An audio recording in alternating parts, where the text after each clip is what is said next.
Corona महामारी के समय दवा, इलाज, ऑक्सीजन और वैक्सीनेशन के मसले पर सुप्रीम कोर्ट ने सरकार से पूछे अहम सवाल। हालांकि सरकार ने इस दौरान जब कोर्ट के अधिकारों पर उठाया सवाल तो अदालत ने संविधान का हवाला देते हुए कहा, जब लोगों के अधिकारों पर हमला हो तो वो खामोश नहीं रह सकता। कोरोना महामारी के बीच केंद्र सरकार ने मंगलवार को देश भर में 12वीं बोर्ड के एग्जाम कैंसिल कर दिए। प्रधानमंत्री मोदी ने कहा, 12वीं रिजल्ट तय सीमा पे तैयार किया जाएगा और इसके तार्किक आधार पर ही तैयारी की जाएगी।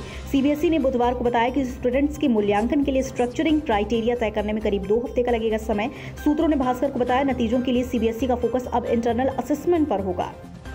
कोरोना से बने हालात के मद्देनजर केंद्र सरकार ने मंगलवार को सीबीएसई 12वीं बोर्ड की परीक्षा रद्द की। हरियाणा ने भी इस दिन 12वीं बोर्ड एग्जाम कैंसिल किए। इसके ठीक एक दिन बाद यानी बुधवार को पहले गुजरात ने, फिर मध्य प्रदेश ने, इसके बाद उत्तराखंड और राजस्थान ने 10वीं और 12वीं दोनों ने अपने यहाँ 12वीं बोर्ड परीक्षाएं रद्द करने की घोषणा कर दी।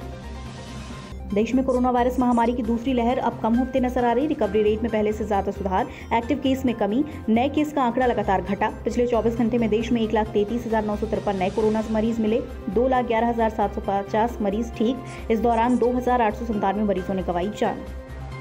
दुनिया में एक बार फिर कोरोना के मामले बढ़ते नजर आ रहे। बीते दिन दुनिया में 4,89,890 कोरोना संक्रमितों की पहचान हुई। इस दौरान 10,952 लोगों की संक्रमण की वजह से मौत। सबसे ज्यादा मामले भारत में सामने आए। यहाँ 1,33,00,000 लोगों की रिपोर्ट कोरोना पॉजिटिव, 2,897 लोगों की मौत।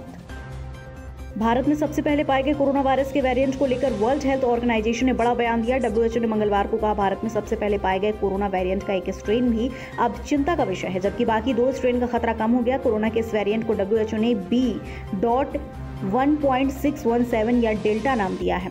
इस वजह से भारत में कोरोना की दूसरी लहर इतनी खतरनाक हुई थी।